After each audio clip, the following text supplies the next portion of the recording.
كاتب ومسرحي مصري شغل العديد من المناصب الثقافية والإدارية البارزة.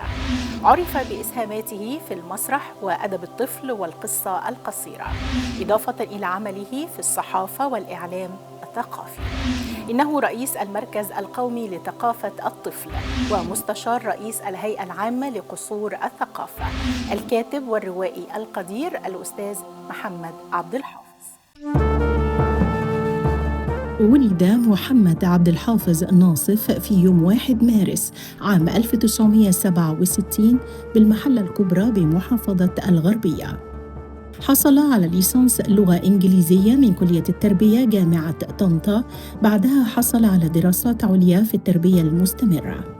تقلد العديد من المناصب القيادية بوزارة الثقافة، منها مدير عام ثقافة القليوبية، رئيس الإدارة المركزية لإقليم شرق الدلتا ثم القاهرة الكبرى، نائب رئيس الهيئة العامة لقصور الثقافة ثم رئيساً لها، وغيرها من المناصب الأخرى.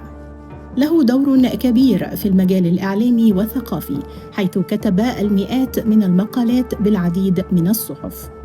مثل مصر في عدد من الفعاليات العربية، منها مهرجان المسرح العربي بتونس ومعرض مسقط الدولي، وتقلد منصب الأمين العام لمهرجان الدار البيضاء لفنون الطفل عامي 2022 و 2023. كتب العديد من المسرحيات، منها طلوع النهار أول الليل، النهر، أرض الله، الفلنكات، نصف امرأة، حضرة صاحب البطاقة وغيرها. له العديد من المؤلفات في مجال أدب الطفل، منها أحلام النهار، ابتسامة القمر، مينا، ساعة الغابة وغيرها.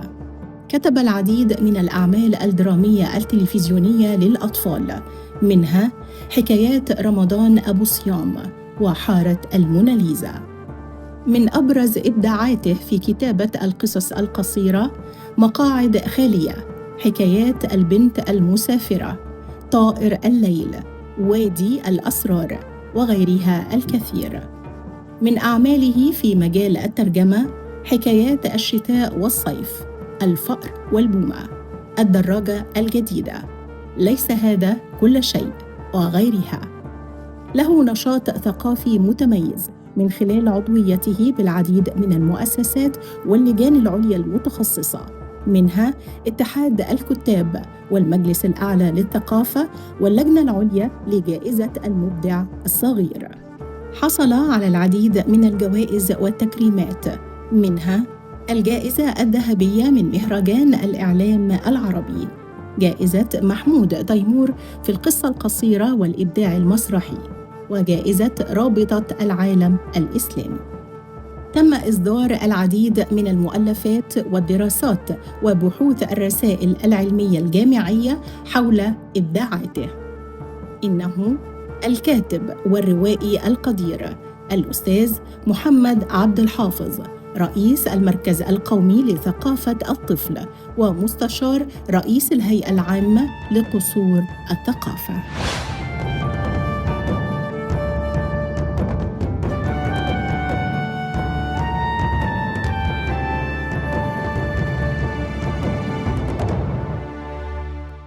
كثير من أيام حياتي لها مغزى أو قيمة أو معنى، ولكن لأيام معينة طعم خاص ومحتوى جعلها تقاوم النسيان أو الإهمال لتبقى حاضرة في الذاكرة. ذاكرتي أو ذاكرة من عاشها معي أو في ذاكرتين معا. هذه بعض خواطر الكاتب الأستاذ محمد عبد الحافظ.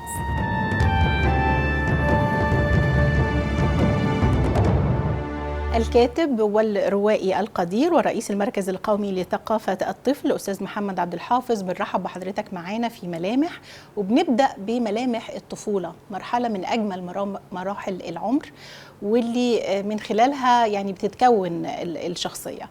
فخلينا كده نرجع مع حضرتك لذكرياتك في الطفولة، وحضرتك نشأت في المحلة الكبرى مش كده؟ نعم. تمام. المحلة الكبرى في الحقيقة هي مدينة بتحمل ملامح المدينة وملامح القرية يعني.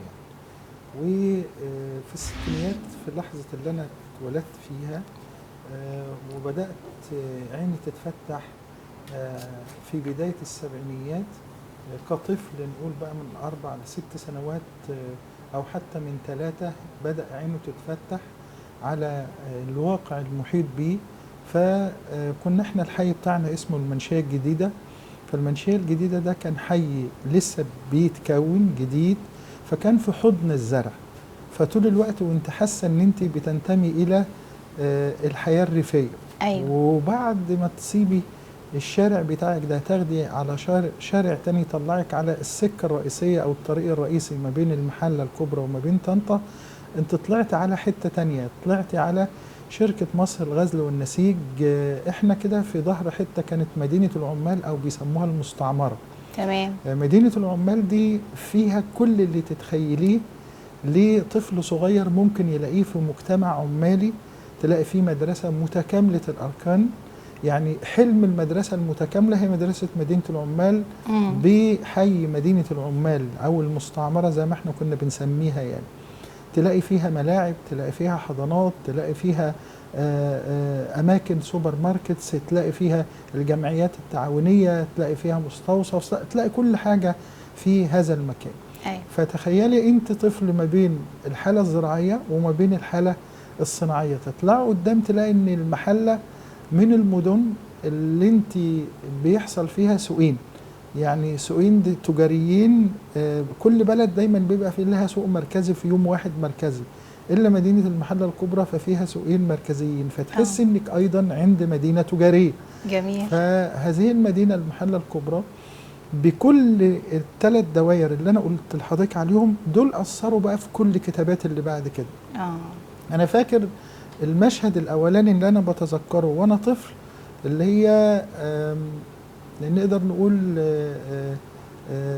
الخروج من الشعب المصري ككل في جنازة الرئيس عبد الناصر، وهي الجنازات الشعبية، وكانت في حاجة اسمها جنازات رسمية وفي جنازات يعني بتعبر عن الجنازة الرسمية في كل المدن. فحاسس انك بتفتح عينك تلاقي ان الشعب ده بيحب رئيس وزعيم، وفي الوقت نفسه هي المحبة دي عايزة تدي إشارة ما تفهميش وانت صغيرة، إنما مع الأيام بتدي إشارة إن إحنا مع بلدنا وإن إحنا لازم يحصل فيه حاجة. بعد شوية عينك بتتفتح على حاجتين 2 مش ممكن يقعوا من ذاكرتك. أو صار 6 أكتوبر وأنا رايحين المدرسة في يوم السبت، وكان السبت وقتها كان فيه دراسة، فيوم الحد فبيرجعونا ليه؟ لأن احنا كنا الحرب بدأت يوم 6 أكتوبر اللي هو يوم السبت. الحدث الثاني اللي شكلني وشكل جيلي أو شكلنا أنا بشكل نهائي اللي هو الانتصار الثاني، فريق غزل المحلة. غزل المحلة أخذ الدوري العام سنة 73، وكان واحد من أهم فرق الكورة في السبعينيات. وفي سنة 74 كان رقم 2، وسنة 76 كان رقم 2 في الكاس، كان هياخد الكاس. وطول سنة طول في عقد السبعينيات وانت حاسة في انتصارين كبار بيحركوك كطفل. يعني أكتوبر وإن بلدك هي الإيه يكاد يكون مثلا كطفل او الناس وانت بتقولي معقول انك انت ايوه لما مدينه زي مدينتك تاخد الدوري من الاهلي والزمالك والاسماعيلي والاولمبي، كل دي الفرق والسويس، كل دي الفرق اللي كانت فرق المرحله ديت. يعني فتحس ان الطفل ده يعني ايه حابب مش حابب، يعني هو متيم ببلده وفي الوقت نفسه متيم ببلده الصغيره اللي هي المحله الكبرى، متيم ببلده اللي هي مصر في النهايه. فلما يطلع يكتب يبقى لابد الفرحين دول ومجموعه الافراح الصغيره دي تشكل دوائر في الكتاب. بس ده معناه ان انت كنت بتحب كرة القدم وانت صغير؟ بالتأكيد، لان الجيل ده اللي هو تحديدا جيل عمر عبد الله وعماشة وعبد الستار وعبد الدايم والسياجي والمغاوري والبلعوطي، دي اسماء كلها كانت بالنسبه لنا داخل المدينه الصغيره دي، بالنسبه لنا كانت وعبد الستار ده جون الدوري، يعني ده جون الفوز يعني، ومرعي. انا فاكر ان احنا دول كانوا بالنسبه لنا كده هم رموز ضخمه جدا في المدينه، وكلنا انا شخصيا كان حلم ان انا ابقى زي عمر عبد الله الجناح الطائر. لما سالوا مصطفى عبده من المجري بقى، سالوه عن ايه اللي انت خدته من عمر عبد الله، قال له ازاي ارفع الكوره وهي بتجري. يعني كان عمر يوقف ويرفع، فسال مصطفى كان بيوقف ويرفع. مصطفى عبده نجم النادي الاهلي وكابتنه حتى مع وجود الخطيب، يعني كان مصطفى عبده كابتن الخطيب هو صفوت عبد الحليم. فعمر عبد الله ده جناح الطاير، تشوفيه في ترمي له الكوره ما تعرفيش راح فين، قبل الخط النهائي يرفعها كان في حد اسمه عماشه يبقى جون. يعني هي كانت كده من نص السياجي عبد الدايم عمر عبد الله ارفع عماشه جون، خدنا الدوري. فضلت على نفس الولاء للفريق ده ولا غيرت بعد كده؟ لا ما غيرتش طبعا، بس يعني ايه بشوف بقى البيت، لما البيت يبقى طبعا الاهلي بيلعب مع حاجه وطنيه مع الاهلي، الزمالك بيلعب مع حاجه وطنيه انا مع الزمالك، بس مع الصبيان بقى لما الصبيان زملكاويين فببقى معاهم، والبنات والستات اهلاويين فببقى معاهم، يعني على حسب. جميل جميل قوي.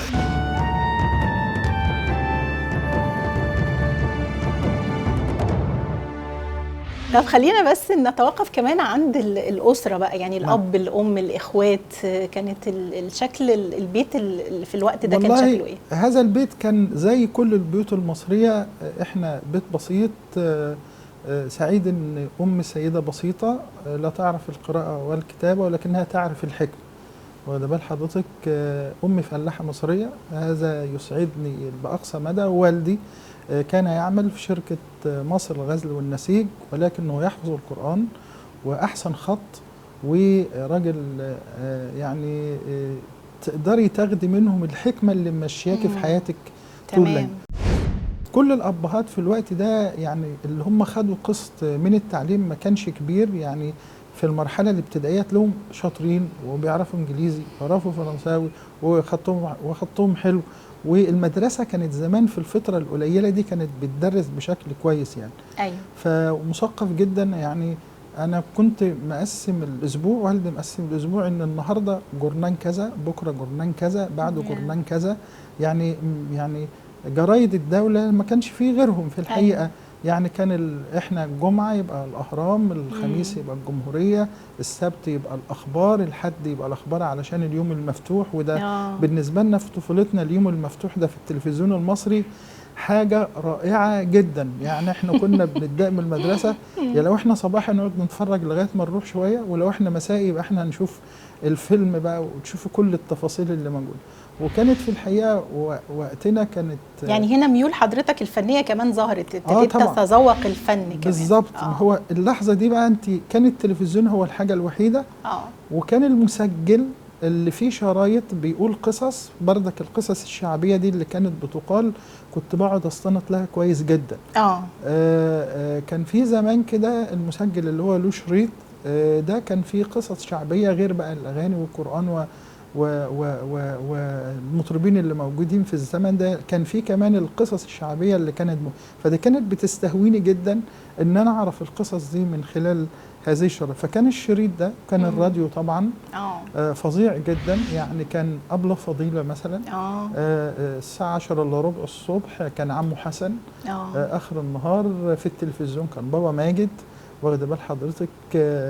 كل الشخصيات البرامج بتاع الأطفال اللي هي اللي موجودة. حتى أنا فاكر وإحنا كبار كان ماما نجوى ببقلص. كنا وأنا كبير مش كبير قوي، يعني نقدر نقول اللي هو طفل اليافع، واخده بالك؟ اللي هو كده. وكنت ساعات احس ان والدي مبسوط من شخصيه بقلص واللي بتقدمه ماما نجوى، ربنا يديها الصحه يعني. يا رب. فهذا الطفل كان عينه مرتبطه بفكره الموهبه، فكان نفسه يبقى لعيب كره زي مثلا عمر عبد الله، لانه ده كان بالنسبه لي هو نموذج. بالرغم ان كنت بحب الخطيب واحب حسن شحاته جدا، الاثنين دول يعني كرمزين كبار في الناديين الكبار، ولكن بالنسبه لي كان عمر عبد الله نفسي ابقى زيه. ورحت عملت الاختبارات بس عادي ما وفقتش، بس القضيه كده. فدايما الطفل اللي بيبحث عن ذاته في حاجات كتيره مختلفه، لان ربنا سبحانه وتعالى بيبقى يعطي لكل إنسانة في تصوري مواهب كتير جدا. صحيح. بس الموهبة أنا بقول ده عشان أطفالنا، الموهبة اللي هو بيروح لها واللي ممكن يلاقي فيها دعم ربنا بيكرمه وبيكمل فيها يعني. سواء بقى فنان تشكيلي، سواء كاتب، سواء لاعب كرة، سواء مطرب، مغني. وطبعا الأمر ذكور وإناث يعني. أيوة.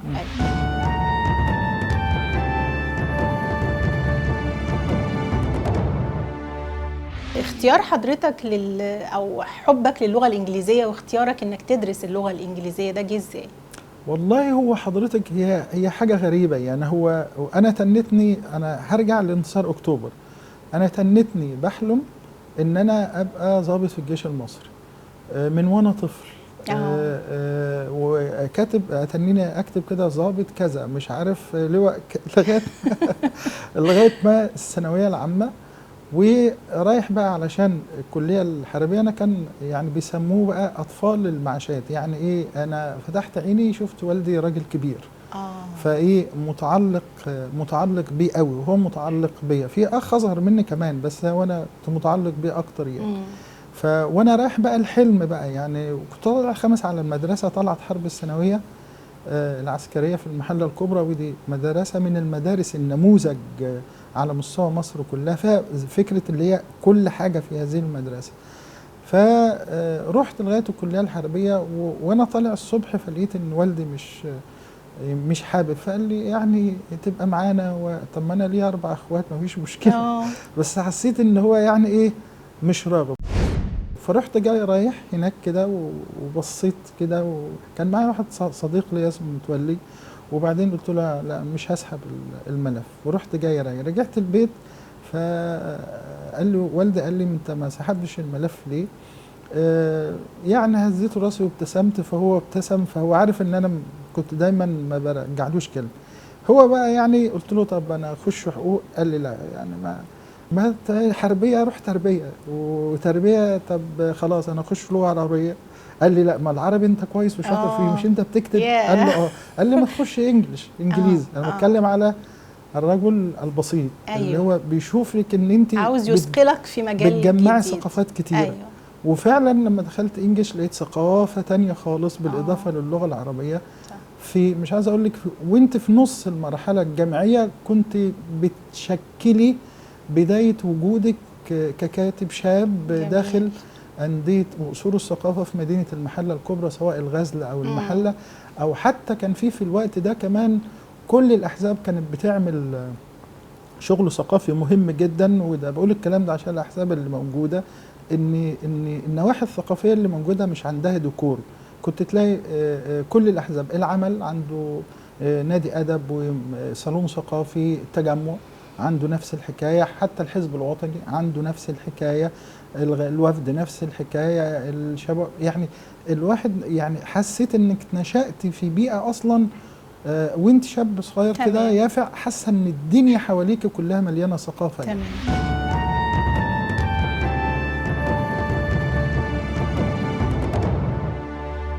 الدراسات العليا الخاصة بحضرتك كانت في التربية المستمرة. نعم. ايه التربية المستمرة؟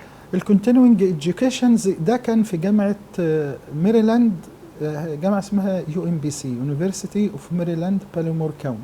دي كانت في سنة 96 الدكتور وزير التربية والتعليم وقتها بدأت مصر في حاجة اسمها عمل السفر إلى الخارج، البعثات للمدرسين خارج الوطن علشان يشوفوا المشهد هناك ايه وينقلوا الخبرات اللي موجودة دي.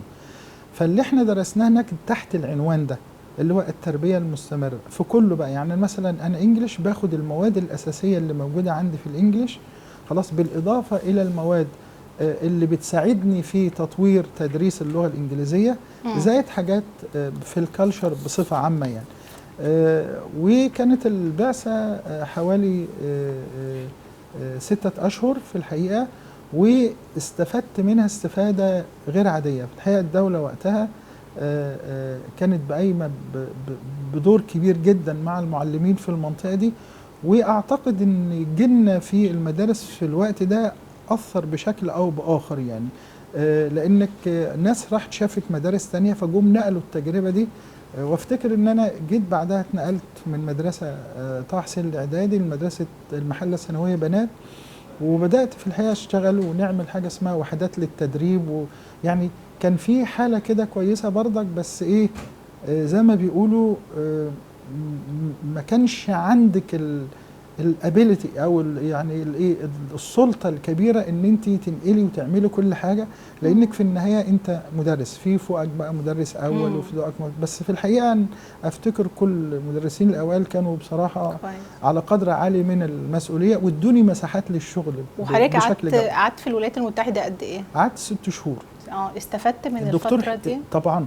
دكتور حسين كامل بهاء الدين هو اللي عمله ده، واحد من النماذج. انا فاكر كان يقول لنا في حاجه اسمها مقاومه المقاومه، انتوا هتروحوا هناك هترجعوا بحاجات حديثه، هيبقى في معلمين رافضين ده، تعملوا وتقاوموهم. أيوة. تقاوموهم مش بالعنف، لا، المقاومه القويه الهادئه الناعمه، مش احنا بنقول القوه الناعمه، وتحاولوا توصلوا وتعرفوا اللي انتوا استفدت. يعني مش عايز اقول لحضرتك نقلتني نقله ثانيه، يعني تفك بقى عقده لسانك وعقده دماغك وكل حاجه. وده فاتني برضك في كتابة رواية بنات بالتيمور يعني، وبرضك كتابة مجموعة من القصص. تمام. فهتلاقي كل الخبرات دي بتحركك.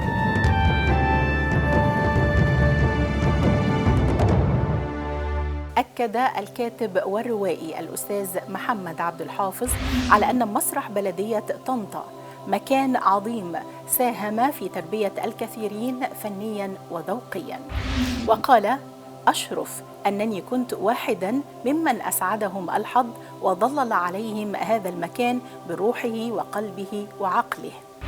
أعرف أن عنوانه تغير الآن إلى المركز الثقافي بطنطا، لكن اسمه القديم مصكوك بداخلي منذ أول لحظة رأيت لافتته الكبيرة تزين بداية شارع البحر وحتى تلك اللحظة. الكاتب والروائي القدير ورئيس المركز القومي لثقافة الطفل أستاذ محمد عبد الحافظ، إزاي حضرتك انتقلت من العمل من وزارة التربية والتعليم لوزارة الثقافة؟ هو بص حضرتك، أنا ابن الثقافة الجماهيرية، يعني ابن الهيئة العامة لأصول الثقافة حتى وأنا مدرس. ليه؟ لأني أنا تربيت في أصل ثقافة المحلة وأصل ثقافة غزل المحلة. لما اتنقلت من المحلة الكبرى إلى القاهرة كمعلم في فترة من الفترات يعني، نزل أنا على احتكاك دائم بأصحابي وزملائي في الهيئة العامة لأصول الثقافة. فكان في إعلان عن مدير عام القليوبية ده في سنة 2008، فتقدمت له. وبصراحة يعني الناس شجعتني إن أنا أسيب التربية والتعليم وأروح الهيئة العامة لأصول الثقافة، رغم إن وقتها كان الأمر في التربية والتعليم يعني ماليا وحاجات كده أفضل، ولكن أنا حسيت إن أنا هكمل هنا، يعني واخدة بال حضرتك في وزارة الثقافة يعني في الوقت ده كنت حضرتك بتكتب ولا كنت لا لسه؟ كنت لا بكتب. ده في الوقت ده يعني كنت بكتب وخدت كل يعني أغلب الجوائز اللي أنا أخدتها، فكان دي البوابة الصح اللي تدخل منها بالظبط. كانت هي دي البوابة اللي أنا هتحرك. حتى لما يعني سئلت، هو وده سؤال مهم الأجهزة، هو أنت عايز تسيب التربية والتعليم ليه وأنت عندكم كادر خاص؟ ودي وقتها يعني اللي في جنة يعرفوا يعني ايه كادر خاص، كانت اسم كبير وكويس، لأنه دونا عن الوظائف الحكومية التانية أنت في حتة تانية يعني في منطقة الكادر الخاص يعني. دلوقتي طبعا الدنيا يعني في حتة تانية، أتمنى دايما الأفضل والأحسن. فقدمت، ولما قدمت في الحقيقة قبلت. كان وقتها الدكتور أحمد مجاهد كان رئيس للهيئة العامة لأصول الثقافة، وكنت وقتها عضو مجلس إدارة اتحاد الكتاب يعني مع الأستاذ محمد سلماوي والأستاذ أحمد سويلة مساعد حمامصي وأحمد عبد الرازق أبو العلا والدكتور أحمد مرسي، وقامات كبيرة في الحقيقة. كنت أنا أصغرهم، يعني كنت ممكن أكون أصغر عضو في مجلس إدارة اتحاد الكتاب في 2007 في اختياري في الوقت ده. فلقيتهم في الحقيقة كل الأصدقاء، مصطفى القاضي وكل الأصدقاء بتشجعني إن أنا أنقل من التربية والتعليم أروح الهيئة العامة للأصول. ورحت وبدأت أول خطوة كمدير عام لفرع ثقافة القليوبية في سنة 2009.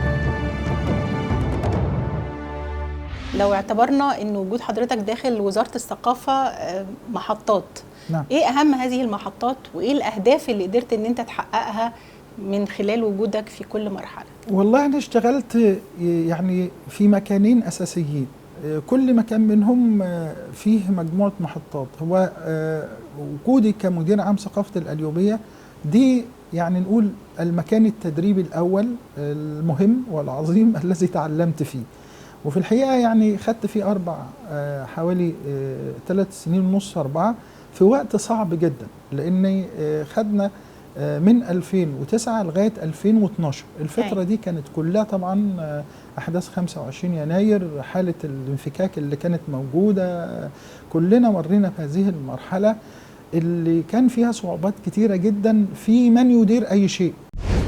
يعني أنا أتذكر مثلا أن فجأة بعض الموظفين، مش كل، مثلا في القليوبية وانا بدار قال لك لا ده احنا كل الموظفين مشوا كل المديرين العموم، انا ناصف يقعد يعني. فلقيتهم كده او بعضهم وراحوا جايين، كنا احنا وقتنا في حته يعني بنجدد قصر الثقافه اتبنى، وموجودين كده في حته اسمها كفر الجزار، واخدين شقتين صغيرين كده على ما يحصل، ولقيت الناس واقفه بقى ايه وكأن احنا في عزا، واخده بال حضرتك؟ والناس على اساس يقولوا لي بقى احنا مش عايزينك يا ساتر. وفي الحقيقه لا، انا بتكلم عن شوفي بقى الموقف بقى هتلاقيه اتعكس بنسبه مثلا 100%، ما عدا واحد بس اللي هو كان بيلعب في دماغه. فكلموني اخواننا بتوع الامن، الحق استاذ محمد واقفين علشان ما تخش. فرحت جاي داخل عليهم وسلمت على واحد، ورحت جاي رايح مكتبي وقلت مديرة المكتب اكتبي لي بقى جواب للدكتور احمد مجاهد عشان اعتذر عن فرع ثقافه القليوبيه. وانا قلت الكلمتين دول وكأنك في عزا، والله مشهد سينمائي بامتياز. ورحت جاي قلت لهم لا انا مش هشتغل معاكم، انا بعت وفعلا كنت بقى صادق في الكلام ده، وفعلا كان كتبته، وبكلم الدكتور مجاهد عشان امشي. لقيت بقى المكتب كله اتملى من اوله لاخره لا يمكن ابدا، وبيعتذروا ومش عارف ايه. قلت لهم يعني فشكرا. يعني موقف مؤثر حقيقي بالتأكيد، لأنه هو بالنسبة لي عمل حاجتين: محبة زائدة جدا لهذا الفرع، الحاجة الثانية انك انت اداك قوة وصلابة انك ازاي تعملي نفس الحكاية اتنقلت. كانت وقت ما يعلم بالله ربنا بصراحة من مدير عام فرع ثقافة القليوبية أستاذ سعد عبد الرحمن، وداني رئيس إقليم شرق الدلتا. أول يوم المظاهرات دي كان زمان كده حاجه، بقول لي جاي لي كده حاجه يعني تجنن يعني. لسه رايح قال لك اصل اسكت الناس في ثقافه المنصوره وفي الفرع وفي الاقليم، هو كل ده في مكان واحد، سايرين وعايزينك علشان تقول اهلا وسهلا تعالوا نتكلم. وبرضك بعد شويه بقينا حبايب. يعني هي القدره على جايز الموقف الاولاني او المواقف اللي في القليوبيه اديت القدره ان انت تقدري تعدي الموقف. صحيح. نفس المواقف انا بعدها بقيت نائب رئيس الهيئه، رحت اقليم القاهره الكبرى وطلعت منها نائب رئيس الهيئه العامه لاصول الثقافه، وطلعت مسكت بردك بعدها رئيس الهيئه. قابلني بقى كل ده بردك تاني، واخد بالك، والناس تيجي وتعتصم في المكتب وتروح تضرب. يعني كانت فترة مرحلة صعبة طبعا. أي حد بيدير في الحقيقة من أصعب المراحل. صحيح. اللي احنا شفناها، واللي الحمد لله يعني إيه ربنا قوانا وعدينا بها، يعني زي ما بيقولوا بفضل ربنا سبحانه وتعالى. ده أول حاجة. لكن أكتر إنجاز حضرتك كنت سعيد إنك قدرت تحققه كان إيه؟ والله هو في الوظيفة رئاسة الهيئة العامة لأصول الثقافة بالنسبة لي يعني برضك إدارتي للمركز القومي لثقافة الطفل أنا بعتبرها مرحلة في فرع من فروع الكتابة اللي أنا بحبها، ودي 5 سنين ونص. وبعدين أنا دلوقتي مستشار رئيس الهيئة للشؤون الثقافية والفنية، والمركز القومي بديره بالإضافة العملي بناء على تكليف معالي وزير الدكتور أحمد فؤاد هانم.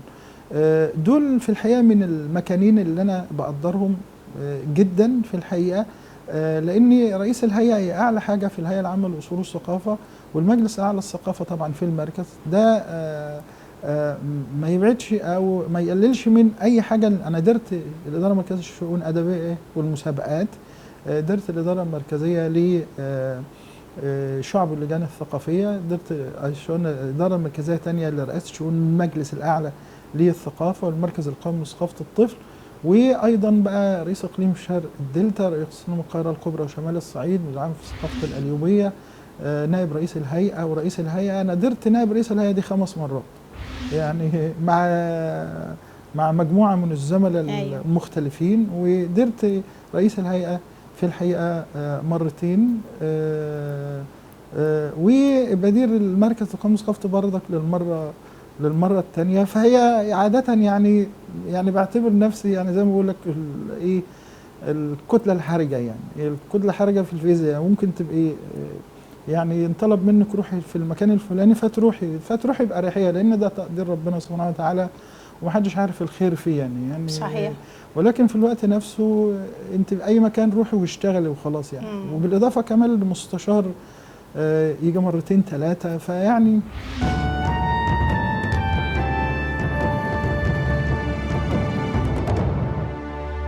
بما ان حضرتك كمان يعني رحت محافظات مختلفة يعني نعم. وتعاملت مع طبقات اجتماعية وثقافية مختلفة، نعم.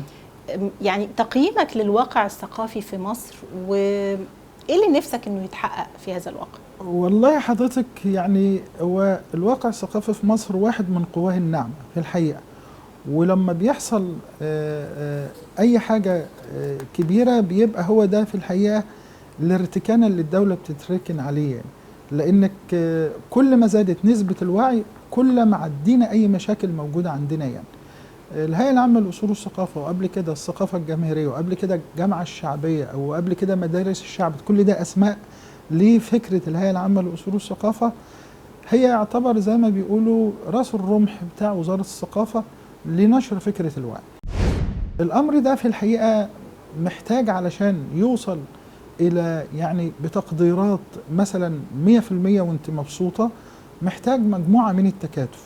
الهيئة العامة لأصول الثقافة والوزارة مش هيقدروا يحققوا كل ده لوحدهم، محتاجة مجموعة من الشراكات مع كل الشركاء داخل المحافظات، محتاجة دعم المحافظين بشكل كبير جدا، وما يعتبروش فكرة الثقافة دي فكرة كطرف أو أي حاجة كده. يعني احنا بنهتم مثلا بالمجاري والمية والكهرباء ورغيف العيش، ده تمام، بس خلي بالك فكرة الوعي وتركنا للناس في لحظات ما أفسدوا كل المشاريع اللي هي موجودة، وكانوا بيدمروها، وكانوا يدمروا بلدنا ويدمروا جيشنا ويدمروا كل حاجة. يعني أرجو من السادة المحافظين اللي هو دعم الهيئة العامة لأصول الثقافة، ده أول أمنية اللي هم المنوطين بيه، زائد الدوائر الأخرى بقى اللي هي المجتمع المدني اللي حوالينا. انتوا بتروحوا تدعموا حاجات كتيرة قوي، ما تبص للمكان ده وتدعمه. يعني على سبيل المثال ممكن تلاقي الناس بتذهب تتبرع لحاجات ممكن تكون حقيقية وممكن تكون وهمية، وده موجود في الحقيقة يعني. طيب ما تشوفوا الأماكن دي محتاجة إيه؟ ما أنت في النهاية المكان ده المكتبة الثقافية أو القصر الثقافة أو البيت الثقافة، لو هو محتاج حاجة مثلا شاشة عرض، لو محتاج دعم فلاني، صحيح. ابنك اللي هيجي يقعد عليه ويستخدمه. أيوة. الدولة مش مقصرة في ده في السياق ده. يعني أقول لحضرتك ميزانية الدولة السنة دي على سبيل المثال 500 مليون للإنشاءات اللي موجودة في الهيئة العامة لأصول الثقافة، بس هل هذا يكفي؟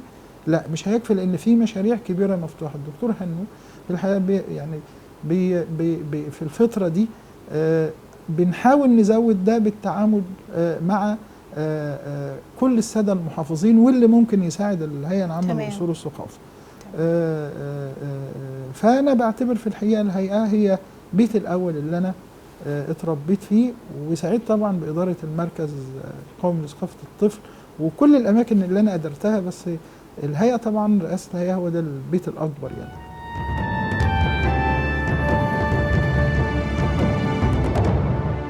من السمات المهمة التي نجدها في إبداع يعقوب الشاروني قدرته على بناء شخصية مرتبطة بالوطن، محبة له من خلال المكان الذي تعيش فيه في طول البلاد وعرضها، حيث أننا سنجد تلك الأعمال تؤكد على تدعيم الانتماء للوطن.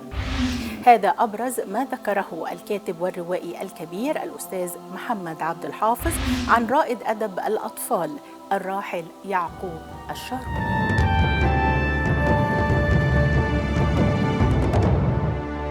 الكاتب والروائي القدير ورئيس المركز القومي لثقافة الطفل أستاذ محمد عبد الحافظ، أهم سمات الكتابة الكتابة الأدبية طبعا للطفل إيه هي؟ والله هو طبعا كاتب الطفل عنده كده مجموعة من الحاجات لابد ان هو يبقى شاطر فيها. واحد، انه يكون على قدر كبير من الكتابة، تقنيات الكتابة الفنية، علشان يقنع الطفل خلاص بالمحتوى اللي هو بيقدمه. ده رقم واحد. رقم 2، لابد ان يكون عنده الناحية التربوية النفسية للأطفال، علشان وهو بيكتب يبقى عارف ده. غير الكتابة للكبار ملوش علاقة بالجهد، هو بيكتب على طول في سياقه يعني. وعلى كاتب الأطفال كده زي ما اتعلمنا من الكبار أن يسأل نفسه 4 أسئلة، وكلنا كل جنة اتعلم ده، لأن احنا ربنا أكرمنا بالفوز بجوائز كبيرة، وأيضا اتدربنا تدريبات كويسة. أنا فاكر إن أنا وأنا شاب صغير كنت باجي من المحلة اقعد في المكان اللي هو جنب المكتب بتاعي ده، ولما جيت قلت له انا كنت قاعد نهار كنت قاعد نهار، وشفت الدكتور حسين كامل باهي الدين هنا في الغرفه اللي احنا قاعدين فيها دي، واخده بال حضرتك، وانا شاب صغير جاي من المحله اللي هنا. اذا فبيقول لماذا، اول حاجه لازم يسال نفسه ماذا اكتب، ولمن اكتب، وكيف اكتب، ولماذا اكتب. كل سؤال من دول هيخليه يمشي على الطريق الصح ويختار الكتابه اللي هو عايز يكتبها. تمام.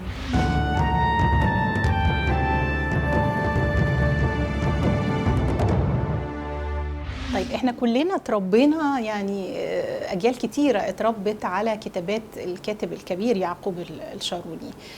حضرتك بتشوف اضافاته كانت ازاي لعالم ادب الطفل؟ والله هو احنا دايما كتاب الاطفال بنقول ان في مرحلتين للرياده. مرحله كامل كيلاني، ده المرحله الاولانيه، والعريان والى اخر الليله دي. والمرحله الثانيه هي مرحله يعقوب الشاروني، الاستاذ عبد التواب يوسف، الاستاذ احمد نجيب. الاستاذ يعقوب الشاروني كانت علاقته طيبه جدا بمجموعه الكتاب الشباب اللي في مصر، اللي كانوا فايزين وقتها بجائزه سوزان مبارك لادب الاطفال في سنه 90، وهي بدات من 89، وانا كنت واحد منهم في الحقيقه. وكان فاتح بيته لحاله طيبه جدا من الرؤيه النقديه، يعني ان احنا نروح عنده في بيته في المنيل وننتقد ونقول وجهات نظرنا، ويسمعنا ويدينا حاجاته عشان نقراها ونقول فيها وجهه نظر. فكان في زي صالون كده كويس موجود هنا. بالاضافه ان هذا المركز الرائع كان بيعمل ورشه مهمه جدا عملها لنا، واحنا كنا فايزين في المركز العربي الكشف الدولي وقتها في سنه 90، وتعلمنا فيها البدايات، الحاجات اللي احنا النقديه اللي اسستنا بعد كده. وكان الاستاذ يعقوب وقتها كان رئيس المركز القومي لثقافه الطفل. فانت تروحي تتعلمي من هذا المكان اللي انت تيجي تديريه بعد 30 سنه في هذا المكان. وكان في بردك من الحاجات الرائعه اللي انا كنت بشوفه وانا صغير كان مجلد ثقافه الطفل. مجلد ثقافه الطفل كان زي مجله بالظبط. لما جيت لقيته تحول الى كتاب بعنوان واحد، قلت لهم يرجع تاني زي ما كان ايام الاستاذ يعقوب الشاروني. تمام. وبرضك كان في كتب ايام الاستاذه فاطمه المعدول، زي هؤلاء كتبوا الاطفال وهؤلاء رسموا الاطفال. قلت لهم نعمل الحاجات الجميله اللي كانت موجوده وايام الاساتذه اللي كانوا موجودين قبل كده. وايضا كرمنا الاستاذه منى الحديدي، لان هي كانت هي اللي عملت، الاستاذه الدكتوره منى الحديدي هي استاذ الاعلام. نعم، استاذ الاعلام. كانت مديره لهذا المركز، وايضا كانت عملت مسابقة مصر في عيون أطفال العالم. من سنتين كده. ففي هنا قامات، وطبعا القامة الكبيرة الدكتور فوزي فهمي كان أول رئيس لهذا المركز، الدكتور علاء حمروش، الدكتور أحمد مجاهد، أستاذة فاطمة المعدول. أسماء كبيرة طبعا، أسماء كبيرة دارت هذا المكان في الحقيقة. تخليك ان انت تشوفي تجاربهم ايه، وتحاولي ان انت تعدلي فيها.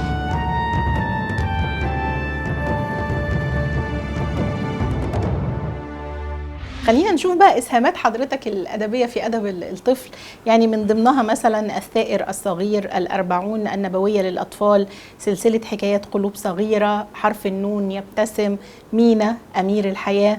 يعني وغيرها طبعا. يعني اهم المضامين اللي حضرتك كنت حريص انك تنشرها او تقدمها من خلال هذه الكتابات والرساله اللي كنت بتهدف لنشرها. والله هو حضرتك هنعتبر ان ده برانش او ده فرع من فروع الكتابه اللي انا بهتم بيه كويس قوي. فاهتمامي بيه كان اهتمام بكل انواع الكتابه فيه. يعني مثلا كتبت فيه المسرح، وكتبت فيه القصه القصيره، وكتبت فيه السيناريو، وكتبت فيه الروايه لليافعين. حد نماذج لكل حاجه. يعني على سبيل المثال لسن ما قبل المدرسه انا عامل سلسله للأطفال لهذا السن من 21 كتاب تصدر عن دار المعارف من 4 5 5 6 6 7. كان في سلسلة عالمية ترجمتها، فقلت لازم أعمل سلسلة بالروح المصرية اللي موجود فيها. فدي مرحلة أنا سعيد إن أنا قدمت فيها حاجة.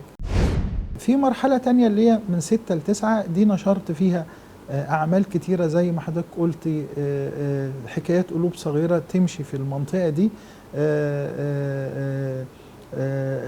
قصص بقى كتير في نفس ساحة الغابة، حارة الموناليزا إلى آخره، يمشي حرف النون يبتسم. كل دي عبارة قصص في المرحلة اللي احنا نقول عليها مرحلة التعليم الابتدائي.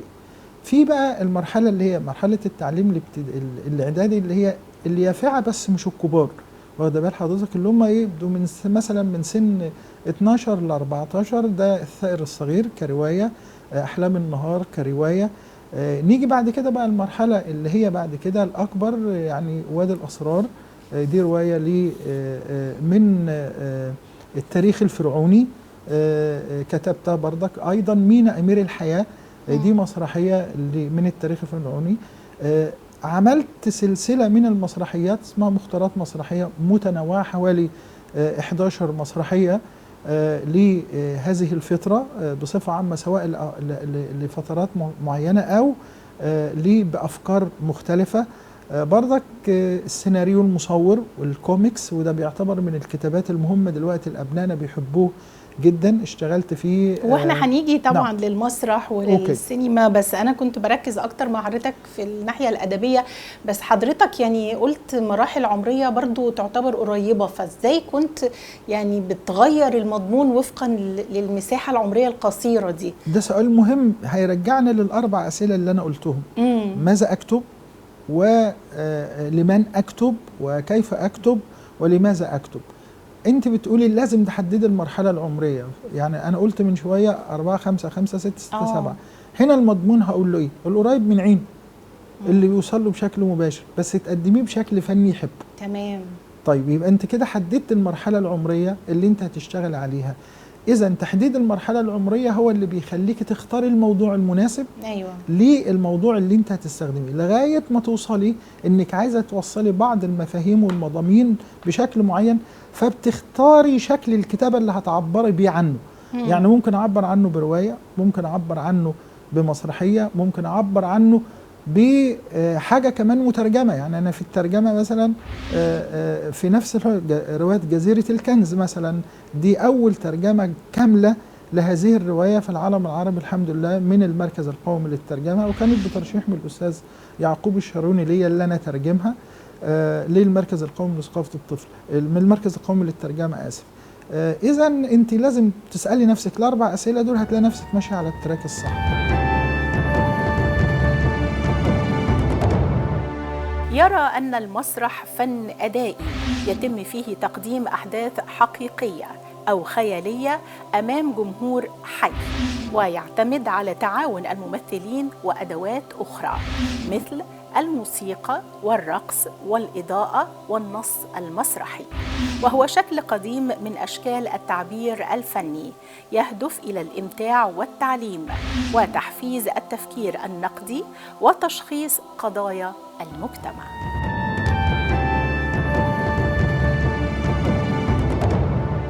الكاتب والروائي القدير ورئيس المركز القومي لثقافة الطفل أستاذ محمد عبد الحافظ، رؤية حضرتك لدور المسرح في حياة الشعوب، وهل نعتبر أنه يعني المسرح يعيش أو يمر بأزمة في الوقت الحالي؟ لا بص حضرتك، هو المسرح أقرب الأشكال الفنية للاكتمال لكل الفنون. فلو تم الاهتمام بيه، انت بتهتم بكذا فن مع بعض يعني. ومن هذا المنطلق ان يعني انا يعني حبيت كتابة للمسرح في السياق ده، لان انت بتشوف حاجتين، بتشوف الكتابة وتشوف العرض. بس الكاتب المسرحي لو ما شافش نصه موجود على خشبة المسرح، هو ناقصه نص التجربة بالظبط. يعني ولذلك يعني ايه الكاتب المسرحي اللي ما شافش اعماله هو كاتب يحلق بجناح واحد فقط، مش بجناحين. اول ما يتم العرض هو يحلق بالجناحين. ليه بقى المسرح هو اكثر الاشكال بيسموه ابو الفنون؟ لانك انت هتلاقي فيه تمثيل، وهتلاقي فيه موسيقى، وهتلاقي فيه غناء، وهتلاقي فيه ديكور، وهتلاقي فيه سونوجرافي، وهتلاقي فيه ملابس، وهتلاقي فيه القاء، وهتلاقي فيه اخراج. كل العناصر دي مكتمله في العمل ده. كل العناصر مكتمله في العمل ده. ولذلك لما بتشوفي عرض مسرحي انت بتشوفي عمل متكامل بيسعدك ان انت تتفرج، بتطلعي بوجبه متكامله. ولذلك دي كانت اهميه المسرح. لو انا هقرا روايه خلاص انا والورق، لو انا هقرا قصه خلاص انا والورق، لو انا هقرا قصيده انا والورق. طب لو انا اتفرج على العرض انا وكل العناصر اللي هي اللي موجوده دي، من اول البامفلت اللي هو في ايد المتفرج اللي داخل يشوف العرض الى اخر ده. ولذلك وزاره الثقافه عندها مستويات للمسرح. يعني الهيئه العامه لاصول الثقافه عندها مسرح للشباب للهواة، ومسرح تاني بيجمع ما بين الهواية والاحتراف، وعندها مسرح البيت الفني للمسرح اللي هو المسرح اللي بتيكت، زي مثلا لير دلوقتي، الملك لير على سبيل المثال، وزي العروض اللي موجوده. اصول الثقافه بتقدم كل سنه، السنه اللي فاتت لو خدت كنموذج مثلا مقدمه 155 عرض للشباب، ومقدمه ما يزيد عن 120 عرض اللي هو العروض ما بين الاحتراف والهوايه اللي هي مصروف عليها مبالغ كويسه. ايضا بالاضافه لعروض مسرح الطفل اللي موجوده في كل المحافظات بردك وبتعملها الهيئه، وفي عندنا مسرحين 3 كبار، عندنا مسرح العرائس، وعندنا مسرح قوم الطفل، وعندنا فرقه تحت 18، وفرق اصول الثقافه المنتشره. لا، الدوله بتصرف على المسرح في وزاره الثقافه، والوزاره بتهتم بيه اهتمام يعني مسرح الدوله بصحه جيده يعني ازعم ده. ولكن محتاج زي ما احنا بنقول انك الناس تتعاون. يعني بمعنى ايه المانع ان في عرض كويس مثلا في طنطا، العرض ده يشتغل 10 ايام، ايه المانع ان راجل اعمال يجي يتولى كمان 10 ايام، كمان 20 يوم؟ أيوة. ايه المانع؟ ايه المانع ان المحافظه تشيل ده؟ ايه المانع ان مؤسسه زي شباب الرياضه؟ لا، ده يعني الفكره الشراكه. ولذلك احنا عندنا في التنميه المستدامه هدف من اهداف التنميه المستدامه في خطه 2030 هي فكره الشراكه ما بين الجهات مع بعضها. أيوة. لان الشراكات دي بتوصل في النهايه الى نتائج هائله جدا. وعندنا نموذج لده مثلا في الوزاره هو المواجهه والتجوال. المواجهه والتجوال ده كان في الاول عباره عن عرض، دلوقتي بقى مشروع متكامل الوزاره شغاله عليه في الهيئه العامه لاصول الثقافه، قطاع المسرح، الانتاج الثقافي، الهيئه العامه للكتاب، دار الاوبرا، صندوق التنميه الثقافيه، ووزاره الشباب والرياضه، تضامن، القوات المسلحه، الشرطه، المحافظات. لما بيبقى في حاجه الناس بتشتغل فيها كلها بيبقى ده بيطلع منتج كويس في النهايه.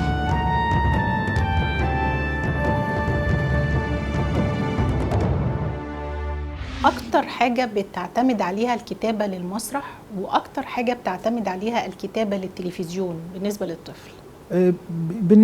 بالنسبة للطفل هي حاجتين، الحكايات الأقرب له اللي هي بتشكل الواقع بتاعه، زائد يعني نقدر نقول كده أنا اعتمدت على قليل من التراث والتاريخ، بس كنت ناوي أو غاوي يعني إن أنا أتعامل مع الحاجات الأقرب للطفل في اللحظة اللي احنا موجودين فيها دي.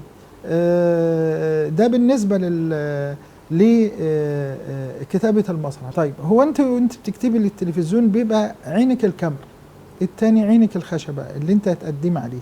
فالكتابة طبعا للشاشة غير الكتابة لخشبة المسرح، لانك وانت بتكتبي طبعا للشاشة بتبقي شايفة تفاصيل تانية غير التفاصيل اللي هي اللي موجودة، وتفاصيل على فكرة بتعتمد على فكرة الاقتصاد بشكل كبير جدا. يعني الشاشة طبعا سحرية في الحقيقة. يعني أنا أفتكر أن مسلسل زي حكايات رمضان والصيام ده قعد يتذاع 5-6 سنين في واحدة من القنوات المتخصصة للطفل، القنوات العربية. التلفزيون المصري بتاعنا ذاعه برضك، بس القصد انك لما بتقدمي حاجة قريبة للطفل من سياقاته القريبة منه، الناتج بيبقى أفضل.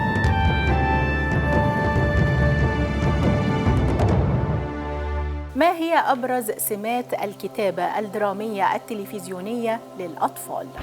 ماذا عن أفكار وكواليس مسلسليه حارة الموناليزا وحكايات رمضان أبو الصيام؟ ما هي أصول الترجمة الأدبية؟ وما هي الترجمة العكسية وما أهميتها؟ ما هي أبرز الجوائز والتكريمات التي حصل عليها؟ كل هذا وأكثر نتعرف عليه في الحلقة القادمة من ملامح رئيس المركز القومي لثقافة الطفل ومستشار رئيس الهيئة العامة لقصور الثقافة، الكاتب والروائي القدير الأستاذ محمد عبد الحافظ.